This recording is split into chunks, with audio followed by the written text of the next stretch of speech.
Tov, good morning. Tells us about the times of Nehemiah, the prophet. The Chachamim made an enactment of the laws of the Shabbat due to the fact that many people were very lax in the laws of Shabbat, so therefore they made an enactment called the rabbinic prohibition of handling Muktzeh. Muktzeh means certain items that are not allowed to be used or moved on Shabbat, not used, moved. And they are a category of a type of items that the rabbi said we're not allowed to move on Shabbat, and that is called Muktzeh. Muktzeh literally means set aside. Sometimes people make the mistake of saying that you can't do this because it's Muktzeh. It's not because it's Muktzeh. You can't do this because it might be a melacha, it might be a forbidden labor on Shabbat.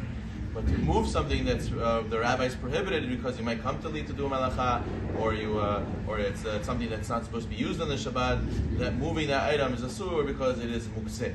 So therefore, when you want to stop somebody from doing a melacha, you tell them you're going to do melacha. When you want to stop somebody from moving something, then they're not supposed to move. It's called Muktzeh. You have to tell them you don't touch. That's Muktzeh. So Muktzeh means literally set aside. So now the Chazal give a few reasons why the rabbis would come up with such a prohibition of Muktzeh. One reason being that they wanted to prevent people from carrying. It used to be that very prevalent was carrying into public domains, which is the Oraita, or today, if there's no Eruv, it's the Rabbanan to carry outside. So therefore, they made certain items, Muktzeh, in order to prevent people from picking them up and potentially, God forbid, breaking Shabbat by carrying them into a public or a place where there's no Eruv. Also, the Rambam brings in the 24th chapter of Shabbat, he says that a lot of times if you are able to handle certain items, you might come to do melacha with them. For example, something that's electric or something that very easily you could do melacha with. So therefore, it's better not to handle them. Chachamim said, don't handle them, don't pick them up because you might come to do melacha. Also, the way that we act on Shabbat has to be different than we act during the week. So therefore, that's what they said. In order for us to show that we on the Shabbat now, we don't want to do weekday things. It looks like we're in a weekday. So therefore, we don't touch move certain things, and that are the things that are Muktzeh. So therefore, anything that for sure is there's many different types of Muktzeh. For example, there's Klisha Mechtole Eter, items, utensils that are used for permitted use, right, like bowls and cups and plates. And then you have Klisha Mechtole Isur, you have certain items that are used for prohibited use, for things that are going to do melacha with, like a hammer, like a scissors, like a pen, and stuff like that, that are also a different category of its own. Muktzeh Mahmat Haisaron Kis, you have items that are expensive and they use them for melacha, and they have their own category, and you have Muktzeh Mahmat Gufo, things that have no use whatsoever, like rocks and money and sand and things that that person has no use for them on the Shabbat. And each set of categories have its own halachot that pertain to it. So we'll take one.